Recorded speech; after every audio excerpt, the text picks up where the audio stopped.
सार्वजनिक जग्गा संरक्षणको नाममा फेरि गरिबमाथि डोजर चल्ने तयारी त होइन। सिराहामा बसेको उच्च स्तरीय बैठकपछि अहिले यही प्रश्न सबैभन्दा ठुलो बहस बनेको छ। सरकार भन्छन् अतिक्रमण हटाउँछौँ, तर जनता सोधिरहेका छन् पहिले भूमिहीन बनायो कसले? नमस्ते, नमस्कार, दर्शन सलाम। म हुँ फिरोज सिद्दिकी। तपाईँ हेर्दै हुनुहुन्छ समृद्ध डिजिटल मिडिया।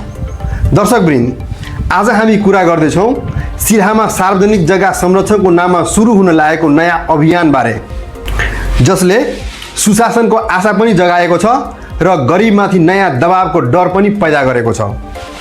सिराहाका प्रमुख जिल्ला अधिकारी सुरेन्द्र पौडेलको अध्यक्षतामा बसेको बैठकले 17वटै स्थानीय तहलाई सरकारी तथा सार्वजनिक जग्गाको लागत तयार गर्न, अतिक्रमण हटाउने योजना बनाउन र वास्तविक सुकुम्बासी पहिचान गर्न निर्देशन दिएको छ।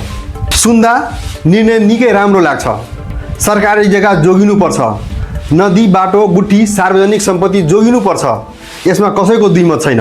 तर वास्तविक प्रश्न त्यहाँबाट सुरु हुन्छ जहाँ राज्यले गरिबलाई अतिक्रमणकारी भनेर चिनाउन थाल्छ। आज हजारौँ परिवार सार्वजनिक जग्गामा किन पुगे? के उनीहरू रहरले पुगेका हुन्? के उनीहरूलाई सरकारले व्यवस्थित बसोबास दियो, रोजगार दियो, भूमि सुधार गर्यो? बाढी, कटान र विपदद्वारा विस्थापित नागरिकलाई सुरक्षित स्थान दियो? दिएन। नेपालको सुकुम्बासी समस्या केवल कानुन विषय होइन, यो राज्यको दशकौँ लामो असफलताको परिणाम हो। राज्यले भूमि सुधार गर्न सकेन, रोजगार सिर्जना गर्न सकेन, गरिबी घटाउन सकेन, तर अहिले त्यही राज्य डोजर लिएर आउँदा गरिब मात्रै अवैध देखिन थालेको छ। अझ खतरनाक कुरा, वास्तविक सुकुम्बासीको परिभाषा। यो शब्द नेपालमा सबैभन्दा धेरै राजनीतिक दुरुपयोग भएको शब्द हो। वास्तविकको र नक्कलीको निर्णय कसले गर्ने? राजनीति पहुँच भएका धनीहरू फेरि प्रमाणपत्र लिएर भूमिहीन बने, अनि वास्तविक गरिब फेरि हटाइने खतरा कति छ? इतिहास हेर्दा डर त्यही छ, किनकि नेपालमा सार्वजनिक जग्गा कब्जा गर्नेहरू केवल टिनको छानो हालेर बसेका गरिब होइनन्। सबैभन्दा धेरै कब्जा त शक्तिशालीहरूले गरेका छन्। कसैले नदी किनारमा कब्जा गरे, कसैले गुठीको जग्गा, कसैले सरकारी जमिनमै महल बनाए। तर प्रश्नको डोजर प्राय गरिबकै झुपडीमा किन पुग्छ? यही प्रश्नले राज्यको नियतमाथि शङ्का पैदा गर्छ। बैठकले वैकल्पिक व्यवस्थापनको पनि कुरा गरेको छ। सुरक्षित आवास, महिला मैत्री संरचना, स्वास्थ्य सुविधा, पुनर्स्थापना। कागजमा यी शब्द निकै सुन्दर सुनिन्छन्, तर सिराहाका स्थानीय तहको वास्तविकता के छ? धेरै पालिकाले अझै आधारभूत फोहोर व्यवस्थापन गर्न सकेका छैनन्। स्वास्थ्य सेवा कमजोर छ, बेरोजगारी उच्च छ।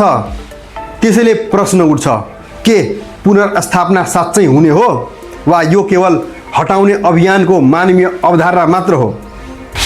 यदि राज्य साँच्चै जिम्मेवार छ भने पहिलो काम हटाउने होइन, व्यवस्थापन हुनुपर्छ। कुनै पनि नागरिकलाई वैकल्पिक व्यवस्था बिना हटाउनु लोकतन्त्र होइन, त्यो प्रशासनिक बल प्रयोग मात्र हो। अर्कोतर्फ बैठकमा लागु औषध, विपद व्यवस्थापन र जलवायु सङ्कटबारे पनि छलफल भयो। यी विषय साँच्चै गम्भीर छन्, तर त्यहाँ पनि राज्य समस्या समाधानभन्दा अभियान चलाउन बढी सक्रिय देखिन्छ। लागु औषध किन बढ्यो? बेरोजगारी, निराशा र सामाजिक असुरक्षाका कारण। बाढी, सुक्खा किन बढ्यो? अव्यवस्थित विकास र कमजोर तयारीका कारण। तर राज्य जरा होइन, लक्षणसँग लडिरहेको छ। अन्तमा प्रश्न केवल एउटा छ, यो अभियान साँच्चै सार्वजनिक जग्गा संरक्षणका लागि हो, वा फेरि एकपटक गरिबमाथि कठोरता देखाएर शक्तिशालीमाथि मौन बस्ने पुरानै प्रवृत्तिको निरन्तरता? अब जनताले भाषण होइन, व्यवहार हेर्नेछन्। यदि कानुन साँच्चै समान हो भने त्यो गरिबको झुपडी मात्र होइन, शक्तिशालीको कब्जामा पनि लागू हुनुपर्छ। नत्र सुशासन भन्ने शब्द जनताको नजरमा केवल अर्को राजनीतिक नारा बनेर सीमित हुनेछ। यो विषयमा तपाईँको विचार के छ? सरकारको निर्णय सही छ वा गरिबमाथि नयाँ दबाव? कमेन्टमा आफ्नो धारणा अवश्य लेख्नुहोला। भिडियो मन परे लाइक, सेयर र फलो गर्न नभुल्नुहोला।